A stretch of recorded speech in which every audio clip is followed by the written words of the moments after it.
All right, we're good to go, Mr. Chair. All right, so it's Wednesday, May 20th at 6:30 with quorum. So I'll go to item one. I'll call the Bridgewater Planning Board meeting to order. So this meeting is being held hybrid this evening. There are some remote participants, as well as I'm Patrick Driscoll, the chair. Mr. Dan Greenberg is next to me, Mr. Tom Pratty, and Mr. KJ Fabrowski, Christian Fabrowski. Mr. Solari's waving, so he probably can't hear me. Can we hear you? We can't hear Pat at all. All right, we got to bring the microphone a little closer. Mr. Solari, can you hear me now? Yeah, you're still lower than Shane. Right to your right. We got to right to the face. How's this one, Steve? Is this one 6 good? inch voices. Yeah, you're good. That's good. All right. All right, so should I start over again, Shane? Sure. Can you hear me, Mr. We'll cut it Solari out. now? We'll cut it out in post. Mr. Solari? Yeah, I can hear you. All right. Please don't call me Mr. Solari. So it's 6:30, Wednesday, May 20th, 2026 at 6:30 p.m. We have quorum, so I'll go to item one and call the meeting to order. This is a hybrid meeting. We do have some remote participation. Remotely, we have Mr. Greg Tanzi, the town engineer, and Mr. Stephen Solari, the building commissioner. In person, we have Mr. Shane O'Brien, he's our town planner. Board member, Mr. Dan Greenberg, board member, Mr. Tom Pratty, and board member, Mr. Christian Fabrowski. I'm Patrick Driscoll, the chair. This meeting will be recorded and will be posted on the town website within 24 hours. So item two, we'll go to, we have a public hearing this evening that was a zoning amendment ordinance DYFY 26014. This is amendment to the CBD regulations. This is continued from May 6th. The original sponsor of the ordinance is no longer on the council, so it's being re-sponsored, and we've been asked to hold a meeting with the CED committee of the council on June 17th. So I'd entertain a motion to continue the hearing to June 17th. Is that at 6:30 p.m., Shane? It will be a joint hearing at 6:30. I believe also, Mr. Chair, we're going to have to renotice that hearing. Okay. So it's going to be renoticed, but I'm fine with it being continued to June 17th. Okay, so we'll continue it, but we'll probably renotice. Yeah, it might come back as a different number ordinance. That's the only thing. Okay. All right, so I'll make that motion. So motion by Mr. Pratty, do I have a second? Second. Mr. Greenberg, any discussion on that, June 17th to 6:30? I'll take the roll. Mr. Fabrowski? Yes. Mr. Pratty? Yes. Mr. Greenberg? Yes. And I'm a yes. There is no member remotely, just staff. Correct. I do That doesn't not- mean Do I need to do a roll tonight? No. No. If you want to, it saves some But if- time. But the law is if there's somebody remote. Correct. You have to do roll call. Yes. Do you guys prefer roll call? I'll just keep it the way it is. It's fine. All right, so item three, we have a continued definitive subdivision plan. This is 548 South Street, map 61, lot 21. This is the Bridgewater subdivision rules and regulations for approval of a 4-lot subdivision with requested waivers. This was continued from April 15th. So this is a public hearing. So the way it'll work is we'll ask the applicant to come up and present. We'll then have the board ask questions and get some clarification from the applicant. And then we'll open it up to the public. If you speak, just state your name and address for the record. You're more than welcome to come up and speak. We did receive some correspondence dated May 20th. We received that today, and that will be entered into the record as well. So I will open the public hearing for 548 South Street. Mr. Baptista, if you're here, and anybody else from your team would like to come up.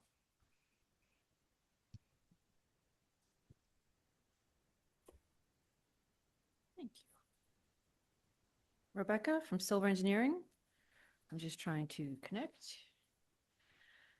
At the last hearing, we decided we were going to have a site walk. We managed to do that yesterday. We also managed to get some comments back from the town engineer on his last and latest review. I believe there was 3 outstanding comments on his letter, 2 of which were addressed, 1 of which would be easily conditioned as just update the plan. I'm trying to pull them on the screen. One moment while I share. Do I have permissions? Shane, can I share? You should be able to share. Perfect. Thank you.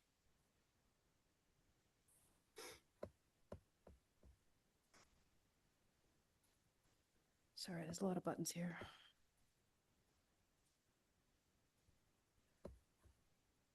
Here we go. Share. I put the screens on. Da, da, da, da, da. Okay, so the plans were changed to address the town engineer's second review comment letter. And it included a lot of housekeeping, fix an invert, adjust a detail, add an easement for lot 3 to ensure that the drainage that is needed for lot 3 will be available to it. So we did that. One of his other changes, as you can see, the easement is actually still on lot 3. We had some invert issues somewhere in the basins that we took care of that didn't match, and a couple of details that we had to do. Substantially, there wasn't much on the town engineer's comment letter. His latest one that says, just add an elevation to the plan. He's referring to this I shouldn't say undesigned, but this little basin over here for 3. He'd like to see an elevation over here. And the only reason I didn't put an elevation is a homeowner could come in, want a different style house, would have to design it slightly different, go through the conservation approval, have to meet all the same requirements. I didn't want to commit to a number when the number might change. I don't mind putting it with a little asterisk that says subject to full design on a lot 3 through the notice of intent. We completed the site walk. We looked at all the stakes. I didn't mean to do that. Okay. There's a delay. So we walked down the center line. We showed you where the hammerhead was going to be, and we walked to see where the ditch was somewhere in here is all we went and see. I don't have much more to add. If you had any comments or questions. So I just the site walk was good for me, just to see a couple of different things, and then we got some correspondence, which I thought there's some good comments. So just one thing I think we should do is that lot 121A is part of the subdivision, right, Rebecca? Yes, technically it is. So that's gonna have to be subject to the HOA and everything else, right? If that's what is determined, yes. Well, it's part of it's one of the 4 lots in the subdivision, correct? It is one of the 4 lots. They're only So- receiving some frontage. They're not receiving utilities. They're not. What were you hoping with the HOA? Well, so they're gonna have, the HOA will have to be tied to that lot, just like any other lot prior to any conveyance. The HOA is responsible for plowing, maintenance of the road. Correct. And we have a section with section 7, the regs that will have to be satisfied, so. So I just want, so my So- question is, if this lot is part of the subdivision, right? I think we should call it like lot 1, or lot 4, just so we know just so later on, it's clear that this is a 4-lot subdivision. You do realize the reason we call it an A is for the assessor's department. Right. Okay, that's why it has an A with the, Can you change it to lot 1, lot 2? that's the only reason why it has the A now is so that we can designate for them that it was the original parent lot. So yes, the short answer is I just I think could. that should become lot 1 or lot 4, either shift them all down, but just, that's my first comment. So then on the site walk, Mr. O'Brien in his memo mentioned closing off one of the curb cuts Yes, because this, of the crosswalk right there. yes, this one right here. But you also have to satisfy the 55 feet from an intersection. So that driveway will either have to move way over, or will have to come off of the new street, Or it has to come off the new street. right? And we discussed closing one off and allowing it to connect to the new road. But if this is where we're at, then yes, perhaps now they have to come off the new road. But coming off the new road, you have a 20-foot drainage easement there, so it's not gonna come off that new road. I'd have to redesign it to be like Hamden, where you have the culverts allowing it to go over. Hamden Estates. And we'll have public comment in a little while. So we can, You can't, all right, we'll have public comment in a few minutes. I'll try to speak louder, I'm sorry. Is it him or me? Okay. I'll try to speak louder. I'm sorry. So if we do add the driveway, we will add a detail to show a culvert, like we did for the other subdivision for the four or fewer lots. It'll be a head wall of sorts with a pipe, Alright. so that we can get the driveway and the drainage will still flow. So the other question I had, just standing in the driveway and looking at South Drive, and I talked to Mr. Tansy about this today. So alignment of the streets. So the alignment with South Drive, we say that sub-collector and collector, the alignment shouldn't be less than 125 feet, right? Mhm. So talking to Mr. Tansy today, this looks like the alignment's like 15 feet. Is there a way to align those streets? Or will you be requesting a waiver for that alignment? We'll have to request the waiver for that alignment. We can't make it. And then we'll just have to determine from Mr. Tansy if that's, because I was just looking, standing there and talking about the driveway and looking across the street, and just some of the letters we received, the comments were about safety, and I was looking at the alignment, and that alignment appears to be with 15 feet off the center line. The alignment was such that you were exiting and you would be able to see South Drive, and there wasn't a lot of traffic that warranted a full alignment. We don't expect a lot of cars to go from this one to South Drive as a normal everyday occurrence. But I think we'd need a waiver and a justification. Absolutely.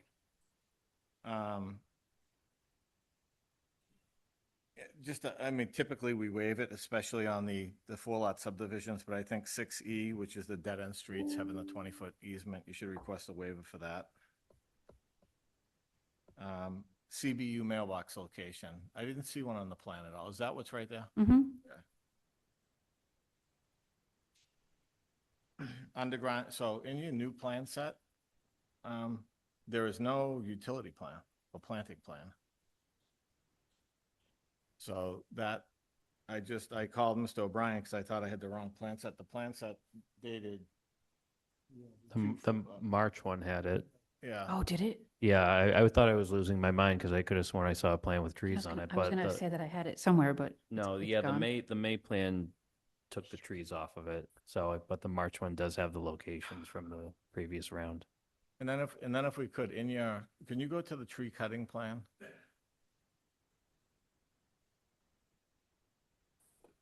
You have it right there. So the red is what is going to be removed, correct? Yeah, the brush, mostly on the south side was the brush. Okay, just the butters had some concerns about screening and stuff like that. So we have a tree, I think in our definitions, we call it a tree cutting and planting plan. Can you update this to show like how some buffering may be added and what's going to remain? Because that just shows what's going to be removed. Is there anything proposed to be added in those areas? Not because of the swale, and whatever could remain would remain. So I'd have to update it to show the large diameters that would remain. Okay. The intent was allow the brush clearing, so I can add it. Yeah, and if you can show that the larger ones are going to just update that. So yeah, and then the utility plan, because the utility plan isn't on there, so I was wondering if there were underground utilities on. So where this lot is part of the new subdivision, we would typically require, we have like Gadsby Way and things like that, we required them to tie in underground as well, because this house is technically part of this new subdivision. So it's gonna be part of the HOA, it's gonna have the driveway, It already has utilities. it already has the The existing home, existing home. it already has utilities. Everything's connected on South Street, So that's proposed to stay. as is, yes. It has water, it has sewer, it has electric. It will need nothing. All right, the transition into the street. So just out there, when we were out there, I was looking at the transition. Do you show a vertical granite, sloped granite transition to a certain point? Yes. Or if it's not labeled, that's the intent. So it's got vertical with a transition to no curbing. Do you have, was there a detail sheet I thought there was at the end?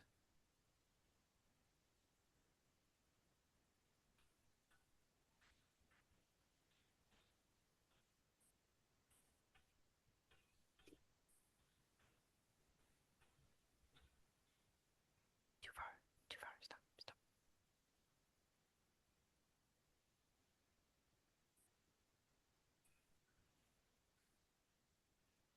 We looking for the road detail or are we looking for a curbing detail? ADA crosswalk Oh, an ADA, detail. an ADA detail. Yeah, I think it would be on that.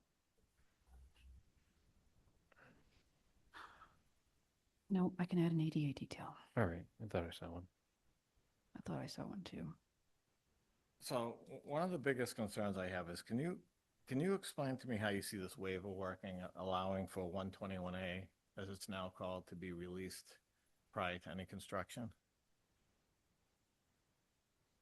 You're allowed one lot release, correct? No. No, we're not allowed one lot release. Well, well, we do allow a lot to be released. We have in the past for like a model home, but it would be tied to occupancy, right? So my concern is if land's conveyed out, you now have a lot with 79 feet of frontage. And this neighborhood doesn't, if it's conveyed to somebody else and it doesn't get built out or expires, there's no common ownership anymore. How does that house now get its frontage, and what recourse does the town have? I'm not an attorney. That's a good question. So I would be, I mean, But if you don't release the lot and they already live there, well, the road would have to be built out before the lot's released. okay, I can see that. Yeah, I don't know. Because that's where you get, and it's, when I first started looking at this, it's almost like you're trying to keep this house out of the subdivision, but it's very much part of the subdivision, right? So it's gonna need the HOA on it, it's gonna need the frontage on the new street. Yep. So I don't see how we could release a lot that has a house already occupied on it with 79 feet of frontage. And let's say the owner, I was just playing this out, let's say the owner later on gets some land from the applicant next door or something like that, and they decide to do a retreat lot instead because they only need an acre or whatever. Mhm. Now we have a retreat lot next to a non-conforming lot, and then what does Mr. Solari do? Ask him to knock the house down? So So I think that needs to be, I don't see how we can release that lot until the road's developed. we're going to reconvene with that waiver request and maybe we remove that and put some of these other ones in there instead Okay. for the alignment. All right. I'll have to take, Mr. Solari, do you want to, I know I spoke to you about this yesterday after the site walk. Do you have anything to add on that? No, you're exactly right. Again, this is a different situation. Most times in this situation, the builder is buying the house and the street. So it becomes all one. This is one where, again, we're selling off a piece of land and making the land non-conforming as far as frontage. So you're exactly right. I mean, this cannot be released until the road's put in, because they're going to need to require the frontage on the new street to give them the 125 plus. Plus, I was thinking about it, you need the HOA established. You need an HOA on it, you need the frontage, Mhm. you need the driveway moved. And it's, this house is going to become very much part of that neighborhood. I will let Larry know to revise his letter. What else did I have? So the Title V, I've asked you this question before, but just, so the Title V, and it was a question that came up in the piece of correspondence we received today. The Title V, there will be a nitrogen loading plan. The nitrogen load and restrictions I had mentioned at the site walk you had requested that they follow the deed. They will follow the deed and there will be a note on the plan demonstrating the square footage needed to the square footage we have and the number of bedrooms that are met. And the deeds will refer back to this plan, which will spell it out.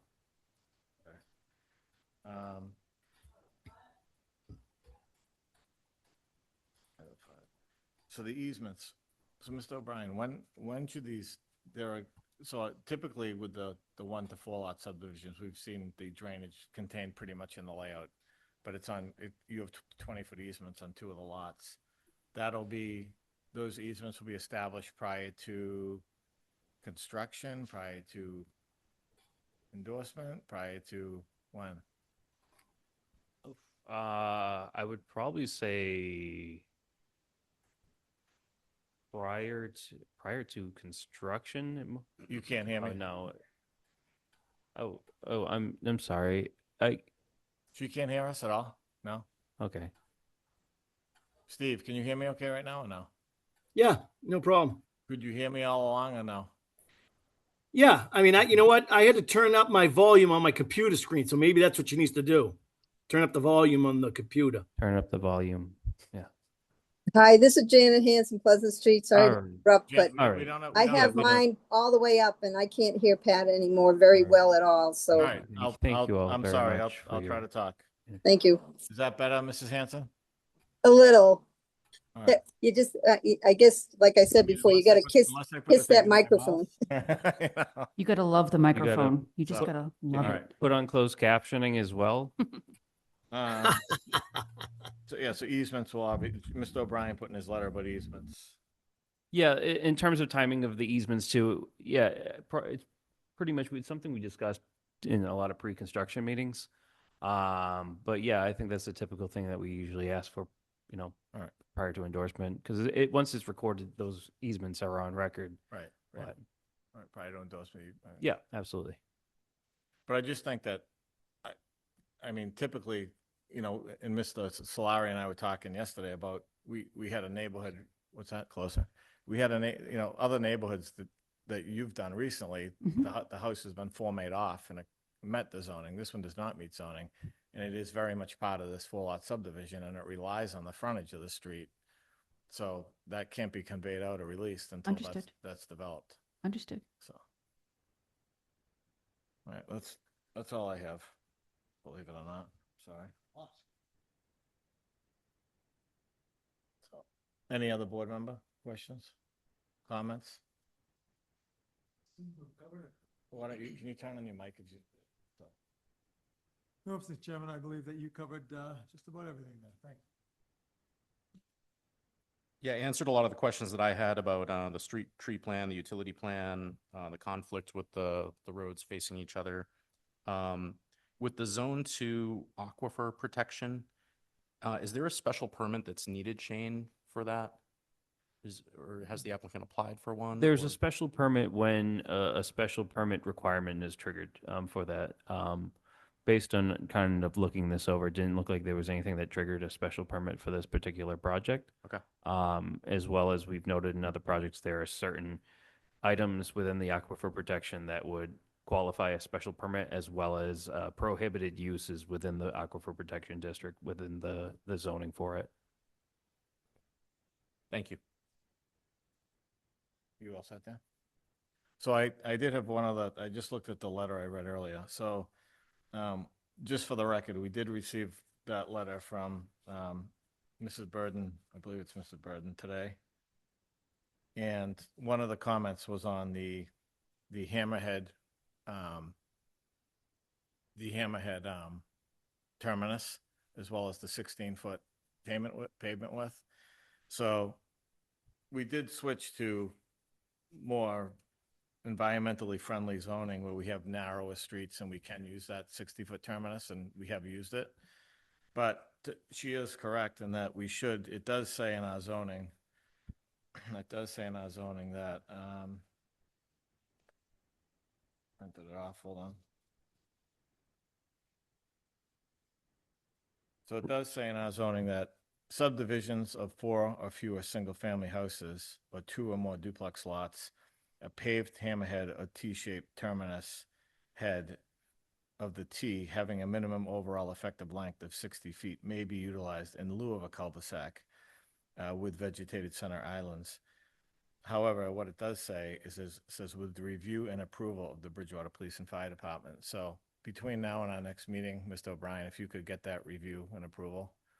We've approved it in the past and we haven't, but it was a good comment. And she actually sent an illustration demonstrating that. So I think that would be important to get, just for the record. Yeah, I can reach out to police and fire, especially fire regarding this. I do send out all these plans to all the departments initially, but I can follow up with fire. Okay, it was a good comment, and I just think that if that's what our zoning says, our rules and regs say, we should get that letter Absolutely. in favor or against, whatever it is from them. Okay, anything else from the board? Mr. Solari, Mr. Tanzi, do you have anything to add at this point? I don't have anything to add at this point. I do not. Mr. Solari, you good? I do not. Yeah, I'm good, Pat. All right. At this point, I'll open it up to public comment. Again, we did receive a letter this time, and we have another letter on the record, I believe, from the last meeting. But if there is anybody here from the public that wishes to come up and make comments, speak, please do so. Just state your name and address for the record, and you can sit down. Thank you, Mr. Batiste. Yeah, we'll do people in person first, and then we'll go to Zoom after. Sure. Need to move your mics closer. All right. Can't hear. My name is Elise Burden, and I am in a butter. I live at 526 South Street. I have a number of concerns about this development because I really feel like it's what's proposed is far more than what this land really should be, developing, because it is an aquifer. And given the problems we already have with the town, the water supply, and also the fact that you're proposing 3 septic systems and 3 wells over an aquifer, it doesn't really align with the protections that the state has, proposed for, or the legal standard for these places. And also, I find that the way that the developer has taken the entirety of the land and divided it by 4 to come up with the bedrooms of 4 per household is not what is the standard for deciding on septic. For instance, these undersized lots, you're supposed to be developing it according to the size of the lot. So putting, the lots are less than, they're less than an acre. Are they half an acre or just over half an acre? I don't even think they're a half an acre, but anyway, according to what I've read, those are only allowed 2 bedrooms because it's 10,000 square foot per bedroom per lot, not the entirety of the area, including roads and everything. So already there, we're going beyond what is acceptable over a Zone 2 aquifer. That is, I'm really concerned. Also, there are 2 wells proposed right up against our backyard. I do have concerns about, that going in there right close to our property. We have stone wall there. I don't know anything about wells, but I do have that concern. But another major concern, and this was addressed in my letter, is the size of the road is totally inadequate. You're putting 4 bedrooms in there. You're going to have families that need to walk, go to school, come to meet the school bus or, whatever. And there's no sidewalks. It's 16 feet wide.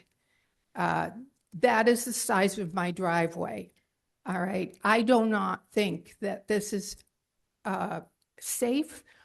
I think it's very dangerous. I think look at the snow we had this year, everything was narrowed. You add that to it, and you've got people who live there. They've got their trash cans out. You've got people visiting. It's just not feasible in my mind to have a road that way. And also, when we were on the site, I mentioned that I didn't believe that the fire department would allow it. And I was told by the representative Rebecca here that it was already allowed once in the town. So I see a precedent beginning, right? You're starting to let people put in a very undersized road, and then other people will put in an undersized road. And I believe that if there was an emergency like the fire we just had in town on Crescent Drive, where I went, they had apparatus everywhere. And neighboring, they had the police station to set up. They used a ladder truck. We don't know what the future holds. Anything can happen, and it's just not adequate. I had 2 children with severe illness, and I had medical come a lot to my house. They came with fire trucks. They came with ambulances. They came with police, maybe 2 cars.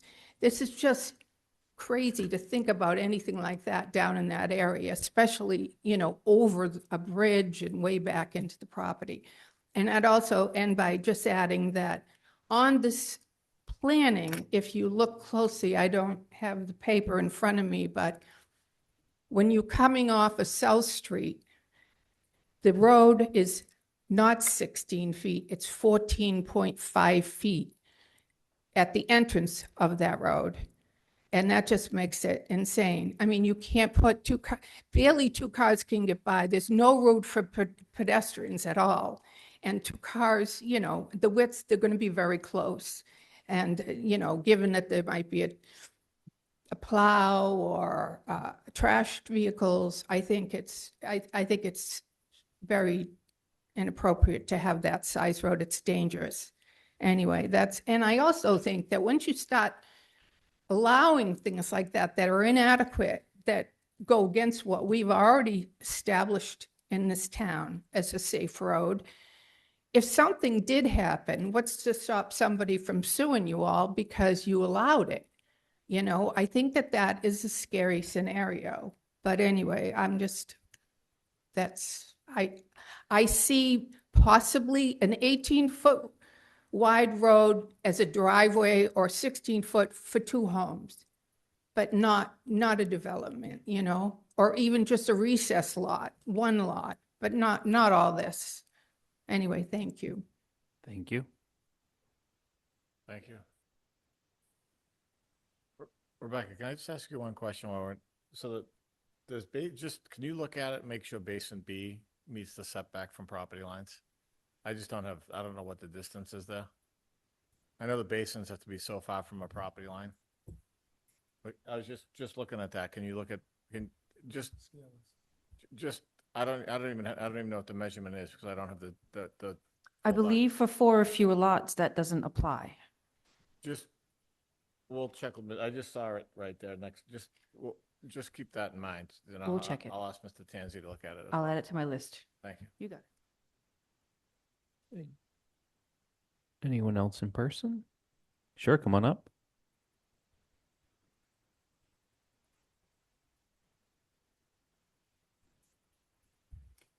Excuse me, not meaning to insult you, but you need a speaking voice to project. Because you talk down, right to the table, goes no further.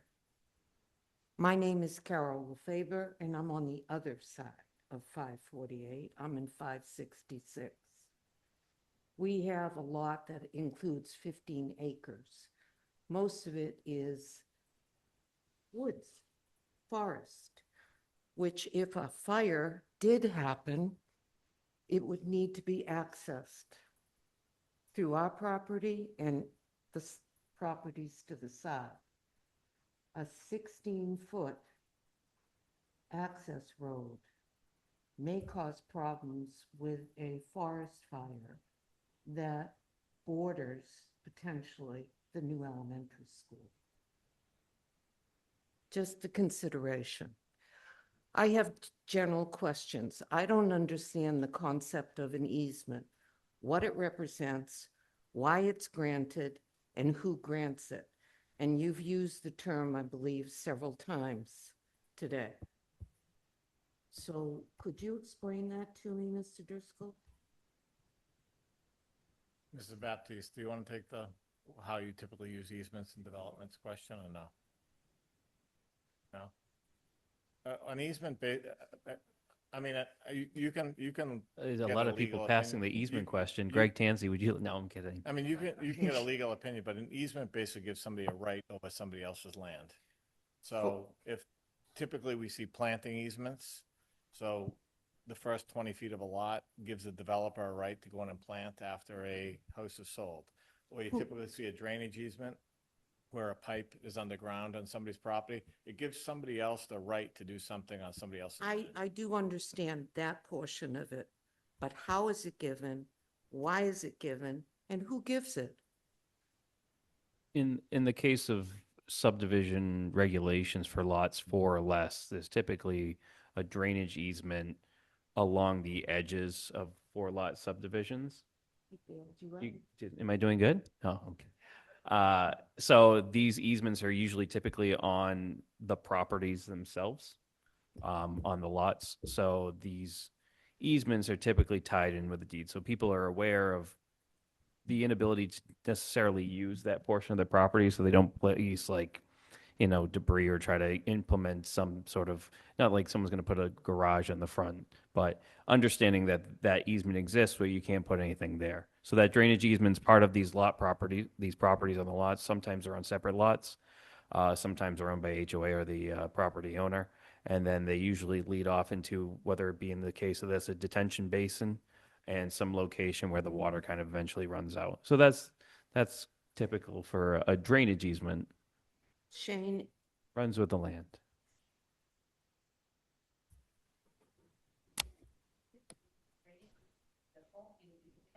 The homeowner's responsibility to maintain a certain level that's written with the land. So the association becomes responsible if all of you. No, that's okay. So again, it runs with the land. It starts with the developer who is in control of each of the easements. And as everything gets sold off, if it's a drainage easement, in this case, the homeowners would receive the easement from the developer and they would be responsible for it in perpetuity. And then it again transfers to the next homeowner. So even, for instance, like an electric, everyone usually has an electric easement. The utility company comes, they have the right to maintain in perpetuity this certain thing, whatever it might be. okay, it was mentioned a few times, I believe, in reference to what is listed on this plan as Lot 3, which is on the other side of the ditch, which has occasionally water flowing through it. I think, it I flows think, through I the think. and elementary I school, think too. I think the plan has, the easement is on that, what we're calling right now, that lot 121A and lot 1. And it's a drainage easement along the street. I believe she's referring to the drainage easement on Lot 3 that we just added per Mr. Tanzi's request. That is another easement that would be, Drainage easement E. yes. It would run with the land. The homeowner that would end with that property will have an easement that allows or tells them that they have to maintain this, whatever this turns into being, a drainage basin of sorts. But- Is that easement marked on? The triangular shape, that's the area designated or allotted to this drainage easement.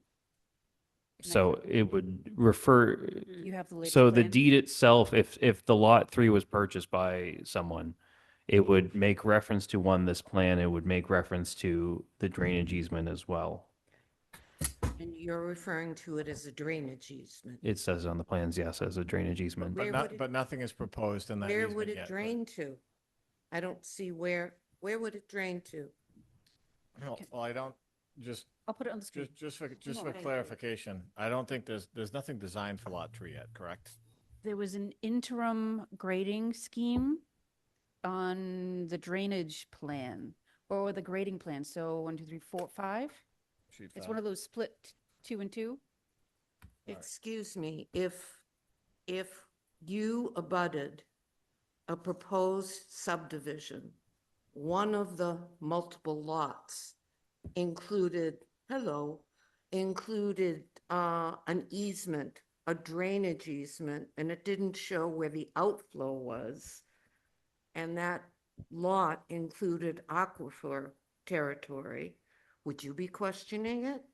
I would hope so. It does show the outfall. It shows a riprap outfall, but again, Mrs. Baptista, I think we do need to clarify that those basins do meet the setback from lot lines. We, Basin, lot 3 basin as well.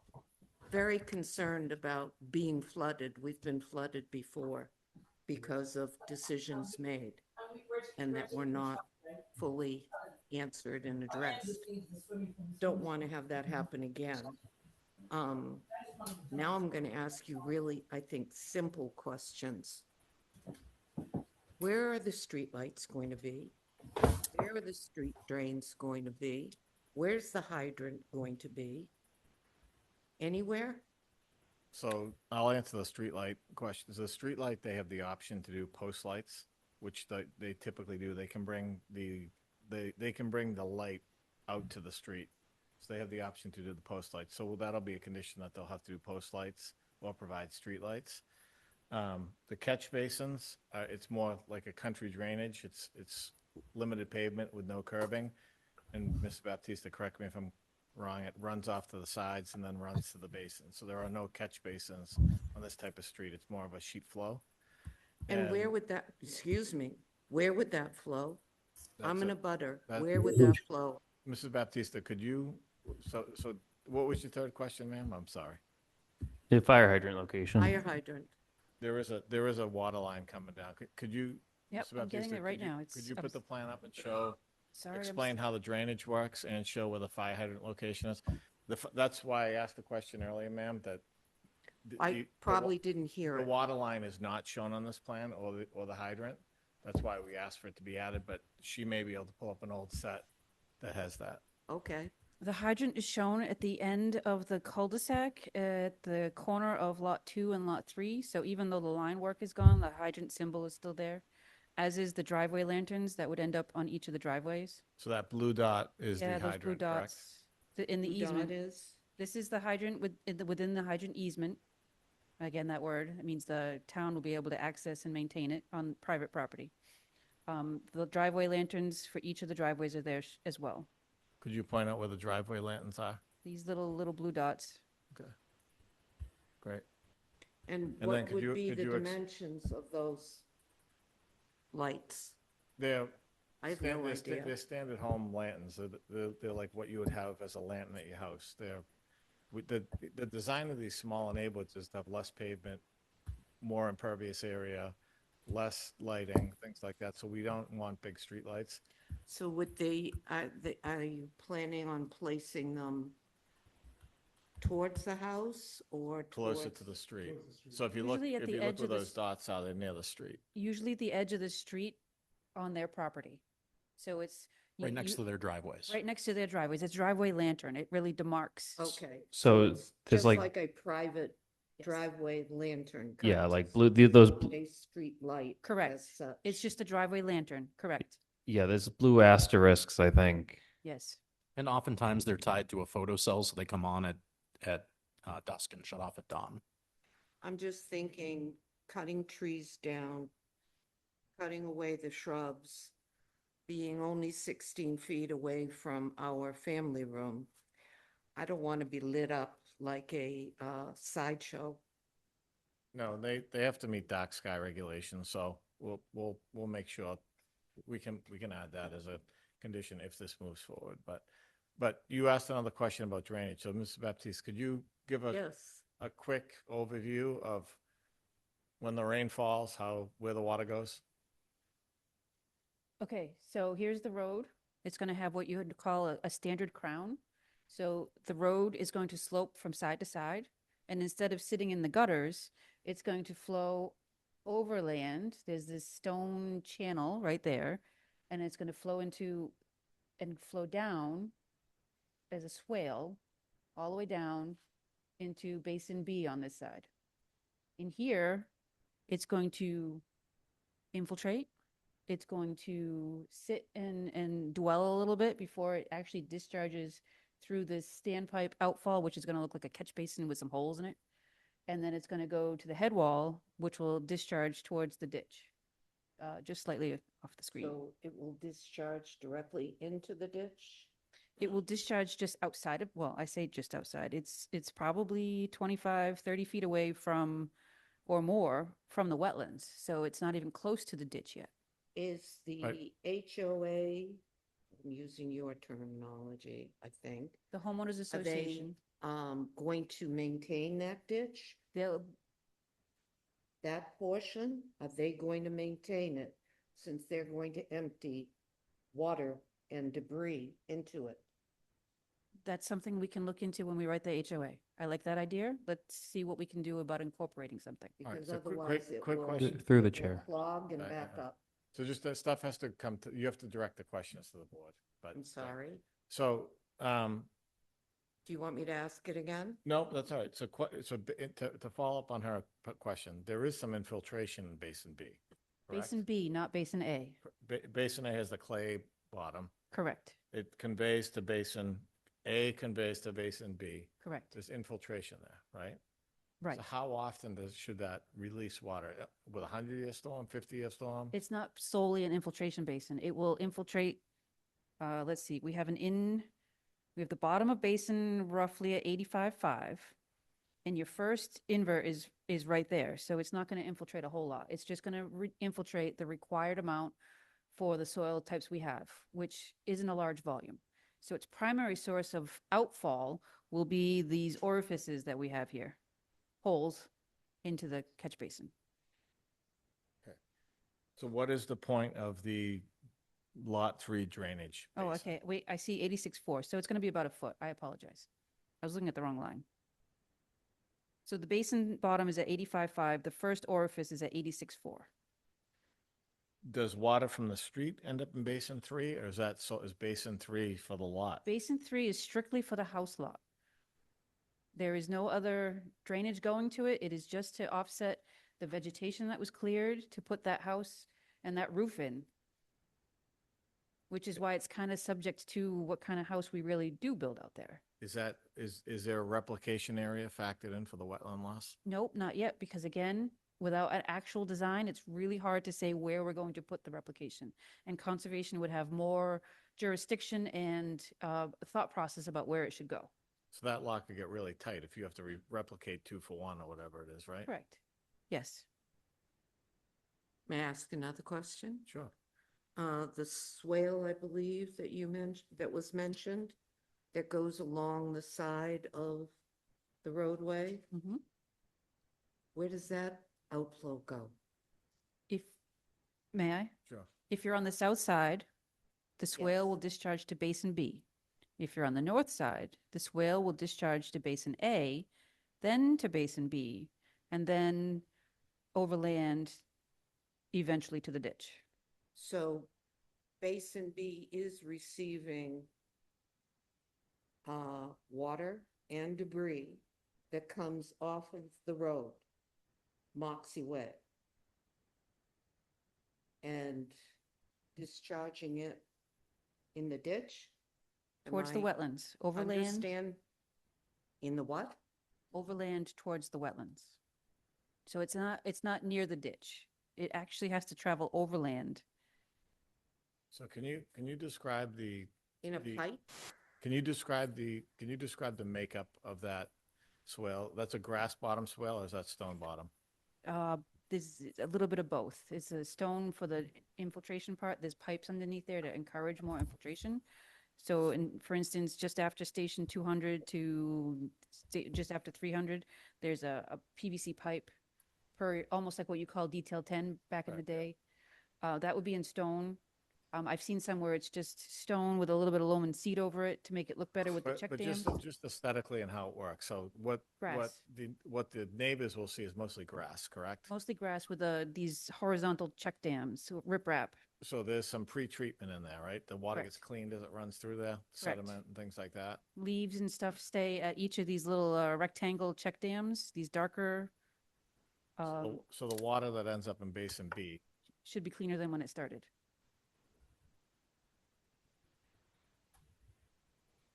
What is the difference in elevation between the roadway and the abutting property at 566?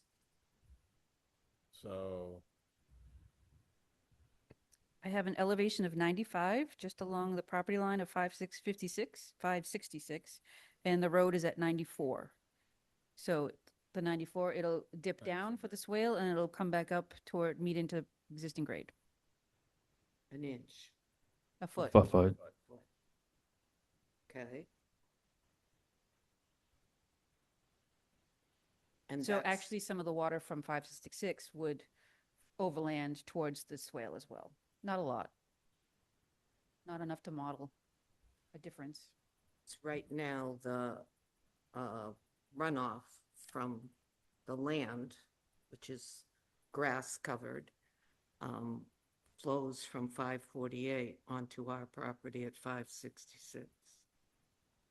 So I certainly don't want that increase. That's why I'm asking for the elevation and for the detail on the swales and for the outflow from the swales and for the outflow from the basin. Because the ditch at the back of this property that is being discussed for the subdivision has a ditch going through it. It goes through our property and it originates at the property south of us. And it goes, the ditch, I believe, still goes through the elementary school property. So it is important that we maintain the integrity of that ditch and that outflow. And we observed that on the site walk. We did look at that ditch as well. I just like it on the record. Yep. And then Concom is also going to have to weigh in on this, Conservation Commission. Yes. The They're commission has supposed to do completed a site walk. someday, sometime, I don't know.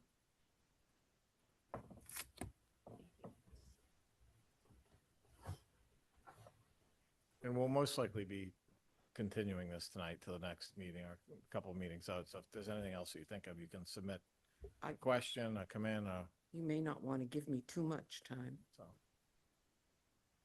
but I would appreciate it very much if the next meeting you talked out rather than down. Rude. I got it. I used to teach. Bye. Thank you. All right. Is there any other in-person public comment at this point?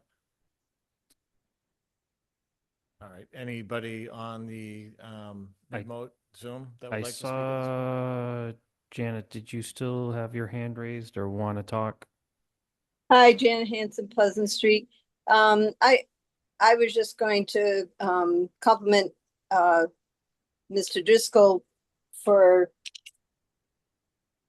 what's the word? Not settling for things, but pursuing things and making sure everything is on a plan before any decisions are made. But then I put my hand down because I was listening to the residents that are actual abutters, and I can see that they have legitimate concerns, and I see that you're listening to them. So I guess basically complimenting you on that aspect.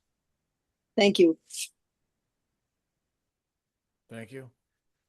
Is there Yep. anybody else from the public that wishes to speak tonight?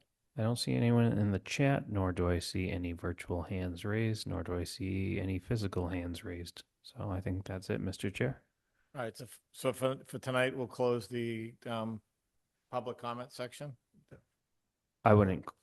Public comment. All right, I get you. I'm making sure that we don't say. No. So Okay. any other staff comments at this point? So Mr. Tanza, if you just can look at the regulations regarding Basin B and the Lot 3 basin. Sure. With we have- with I think respect we- to setback, yeah. Yeah, I think we would, and I know Mr. Antonero changed the definition of how that gets calculated, so. Just for the next meeting. Is there anything from staff that you'd like to add? No? Any planning board comments? All right, Mr. Baptista, if you want to reconvene and make some adjustments and talk to your applicant, and you can come on back up if you'd like and get rid of that. She's got a special microphone. It's fine. Say, Oh, I'm she has a special. I got my microphone, own. okay. She's Yes, just I not on would- camera anymore. I would request a I don't think you're on continuation. camera anymore, so you might want to come back up.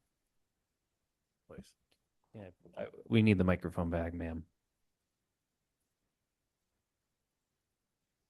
See the mystery voice in the background?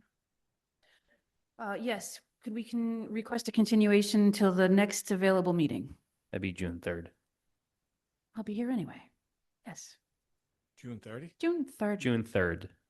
June 3. 3. Great. Okay. And that meeting's going to be via Zoom. Via Zoom. All right, so if there's no discussion, do we have a motion to continue this to June 3rd So moved. by Mr. Greenberg? Do we have a second? Second. Mr. Praddy? So, Mr. Fabrowski? Yes. Mr. Praddy? Yes. Mr. Greenberg? Yes. And I'm a yes, okay. Thank you, everyone. Thank you. So item 4, we have the open space and recreation draft plan discussion. So I know I found it online, but you sent it out as well, Mr. O'Brien. I right? sent it out. I've been sending it out to a bunch of boards and commissions, town council, putting it on LinkedIn, trying to spread the good word. And it's a couple hundred It pages. is not so- small. Right. So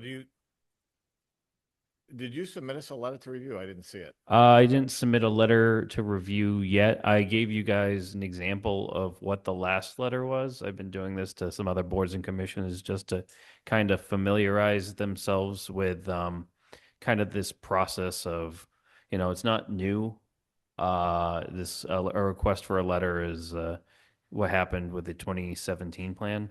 So just got this flyer out. You can check the QR code if you're on YouTube right now, and you can hear me. You can stick your phone up and check out the QR code. You could also just check the town website. It's we have the draft ADA plan, transition plan available on the town's website, as well as this plan. Both comment periods, I believe, expire at the May 31st. So I would say check it out. Send me some comments. I've gotten some good comments already. But yeah, I just wanted to see if the board had any comments on this. But I'm looking for, as part of the process of review, I'd be looking for a letter of support, essentially a letter of review by the planning board, to be sending along to the state for approval. So this would be essentially this is a 10-year action plan for the open space and recreation plan. So we would be good and eligible for grants for the next 10 years, which is great. And we don't have to do another one of these until 2035. So I'll be coming back here before you guys, asking for a letter of review again. If Great. anyone has any questions about, we've held 2 forums already. One was at BSU about a month ago, and then we held a online Zoom forum last Thursday. Both are available on YouTube. Those presentations are also available online on the town's website. We had a survey done where we got some fairly good results. That's also on the website. So we've gotten some good feedback, but if you guys want to check it out, people at home want to check it out, counselors check it out. I think there was an update yesterday, but I didn't watch the council meeting. But yeah, if anyone has any questions, comments, feel free to send them to me. But just from a planning board's setting, looking for some support on the matter to kind of continue onward with this plan. Shane, when are you looking to fully submit this? Well, I'm looking to submit this prior to July 1 because ideally the grant that we got this from, so we got this, the consultant is Beals and Thomas, and we're paying them through an EEA technical assistance grant. So that grant funding ends at the end of the fiscal year, which is coming up real soon. So ideally, we're going to be looking for the consultant to submit this on the town's behalf to the state. So by the end of June. So the comment period is going to end May 31st, and that we're hoping to compile those comments and some edits into the final plan for submission by the end of June. And you're looking for a formal letter of support from the board, ideally. Yeah, a vote of support, just a letter of review stating that the board has looked into the open space and recreation plan, read all 200 pages, all the maps, and analyzed it, and made sure that it was following the appropriate path that we're looking to go for moving forward. But yeah, pretty much so. Yeah, I've browsed through it a little bit, and I would say, like, in principle, you know, I support it. I'd like to read a little bit more and dive in a little bit deeper, but it's a lot of pages right now. If you'd like, I can go over some of the stuff in the action plan too. It talks about some eight goals on it. Goal 1 is exploring acquisition and enhancement of active and passive recreation opportunities. Goal 2, creating and preserving town-wide, regionally linked trails and park systems that connect neighborhoods with various open space and recreational amenities, which actually came up a bunch as part of action through the board and through this project as well too, because we made reference to the open space and conservation developments that we've looked at, specifically Oldfield, and some of the success that came from that. Goal 3, protecting the quantity and quality of drinking water and other water resources.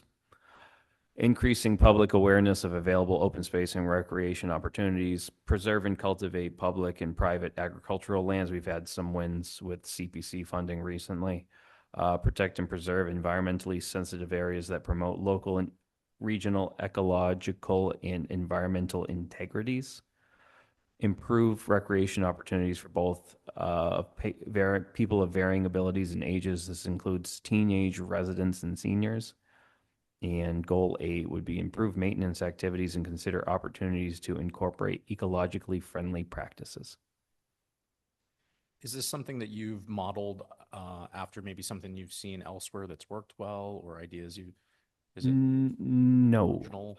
In terms of other places that work, other communities have their own, open space and recreation plans, as well as Beals and Thomas has worked on, other open space and recreation plans. Ideally, our plan should mimic and match the requirements of the state's open space and recreation plan workbook, which was updated as of 2025. But from a reasonable setting, what a lot of the things that we're taking are either from that 2017 plan update, MVP plans, master plans, essentially things that have been geared towards Bridgewater themselves. This is a Bridgewater plan, and it should focus on Bridgewater. Ideally, some communities have similar ideas. It's not like some communities say we shun teenagers and seniors from utilizing recreational opportunities, but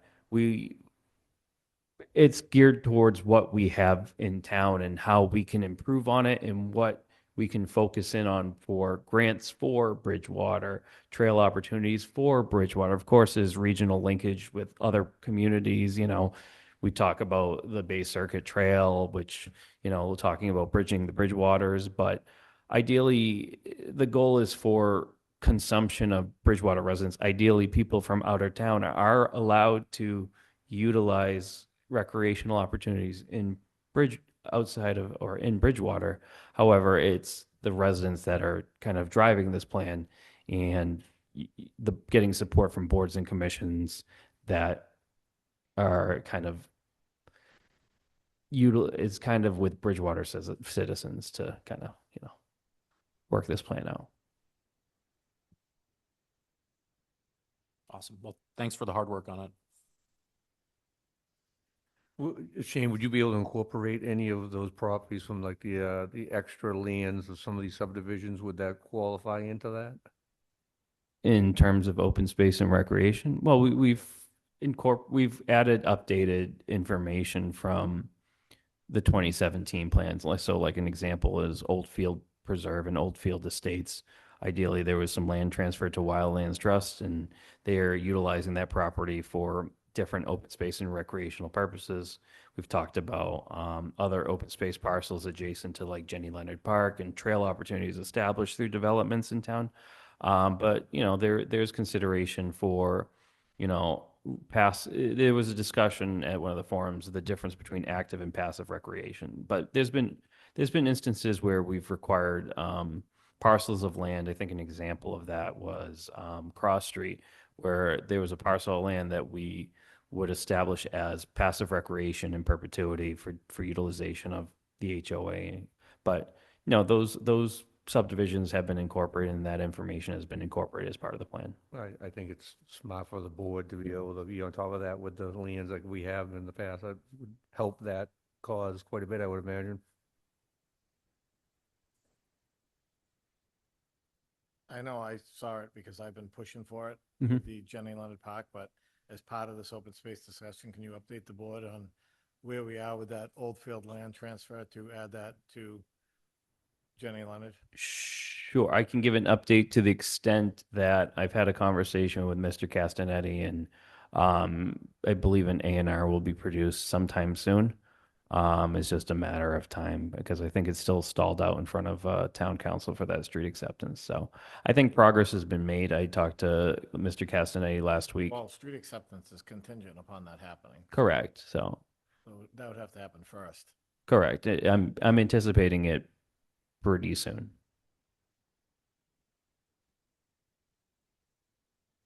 You good? Yeah, I'm good.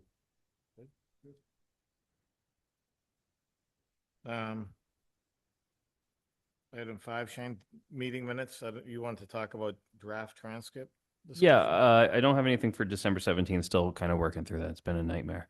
However, an opportunity has kind of presented itself utilizing Zoom where these transcripts, I've been able to kind of utilize the captions and all this stuff and do draft transcripts of past meetings. So a lot of people have been asking for minutes and minutes and draft minutes of these meetings. So what I've been able to do and give to the board is draft transcripts of these meetings. So every word that we're saying, everything is recorded, especially these ones are now in a draft transcript that I can easily produce after doing the video of this. So I'll put, typically after a meeting, I'll send the video out to IT, they put it on YouTube.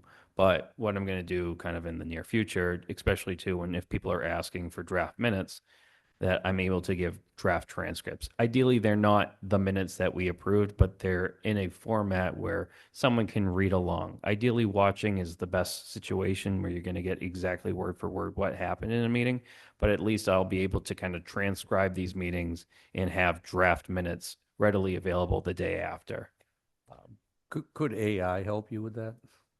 I think it is. I don't, it's whatever Zoom tells me is using. And I think I'm assuming it's some sort of technology that's transcribing it.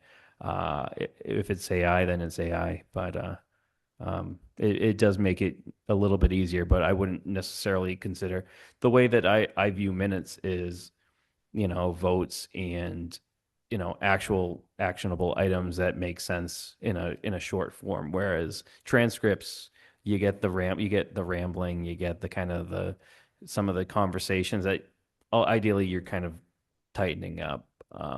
So minutes are when I spend that time looking at the transcripts and the videos and getting what actionable items are held during a meeting, whereas these transcripts are just words and just everything. So then they're not going to be approved. I'm going to give you guys approved minutes when it's in a form that's reasonable. I'm just letting you know in the future, if you want transcriptions of these minutes, I'll have them moving forward. Great. All right. Next meeting, we have 1010 Elm Street, probably going to be continued, correct? Until I hear otherwise, they would need to get us plans. I think, do we have the extra week or? No, we don't have the extra week. So I would need plans from them for the 27th, as well as same for 593 Plymouth Street. Have we heard any more on 593 Plymouth Street and adjustments? So I've talked to the property owner as well as their engineer. Progress is being made, but I haven't seen anything definitive. I did receive today on Permitize a A&R application for 292 Bedford Street. So I do anticipate perhaps that they'll be on for the next meeting, as well as 548 South Street. Open space. What about the Bernardi one? Is that, it must be coming to its extension, right? That's 593. Yeah. So you're asking to do an extension? Aren't they coming to the end of their extension? They're coming to the end extension at the next upcoming meeting, so they're going to have to request an additional extension. How many extensions can you give? You can give as many extensions that both you and the applicant agree to. It's just a matter of, I guess it's a matter of timeliness. If they're going to meet the board's requirements and you feel like they're making progress, then it's about making progress. If you feel like you haven't talked to them in like 2 years and it's like, I don't think they're going to do this. Okay. We're gonna just continue the open space discussion? Yes, we can move it if, I think ideally, the original time that we talked about it is that the CD committee wanted to kind of join in. So we could even push this to the June 17th meeting and see if Yeah. they're And- open and to you- it. You provided us with, I think we have good language, but just, we need to get rid of one of them because one's good, one conflicts. Yeah, we have like, We have three different open space definitions, but I think the actual definition we have is pretty good. I think so too. It's just a matter of, picking one. Board of committee reports? You got anything from CPC? The only on CPC is, I checked, I guess, Silver Engineering was awarded the Oh, the fields. fields, so the engineering's gonna start there. I know I reached out to the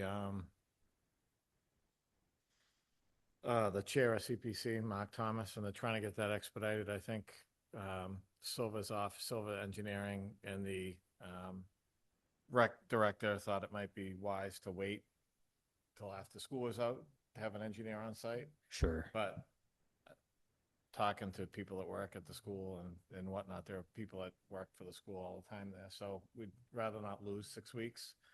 So we're just trying to get permission from the school district to get it. And I think Mr. Silva said he needs a day because he has a lot of the engineering done on that site already. So we're just trying to get the engineers to get on site for a day to do the survey. So good, Mr. Tanzi, I imagine you would, if it's a CPC project and the town's funding it, would you give a look at those final plans just to kind of make sure, I mean, they're okay? How does that typically work? Well, I usually get a set of plans and I'm usually asked to take a look at them. Unless there's an outside consultant that's asked to do that as well. But I usually will take a look at it. We're trying to do a pretty low budget. I think that there were 3 bids that came in, and I know that Mr. Silva had volunteered to do the girls softball fields in the past and stuff. So from what I understand, and I haven't seen the executed contract, but from what I understand, he's basically doing it for cost to work with the town. So I don't imagine we're going to have an outside consultant. I think we're trying to do it relatively low cost with town staff and with, some volunteer engineering and stuff like that. So I'm sure you'll get looped in at some point. Okay. Anything else? No? Shane, did you do your planners report already? Do you have more? No. Well, I can announce that we got a grant yesterday for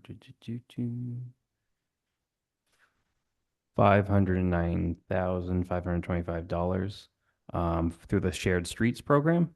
So that's some great news. That's for some Park Ave pedestrian improvements, kind of near the MBTH platform. So good news for grant funding and stuff. Nice. That's all I got. Only good news. So is there any public comment? Anybody on Zoom still that would like to speak or in attendance? Anyone Zoom, virtual hands raised? In person, no hands raised. I think we're good, Mr. Chair. All right, item 6, adjourn. Is there a motion to adjourn? So moved. Mr. Praddy, do a second. Second. Mr. Greenberg, take the roll. Mr. Fabrowski, Yes. Mr. Praddy, Yes. Mr. Greenberg, Yes. I'm a yes. Thanks, y'all. Thank you.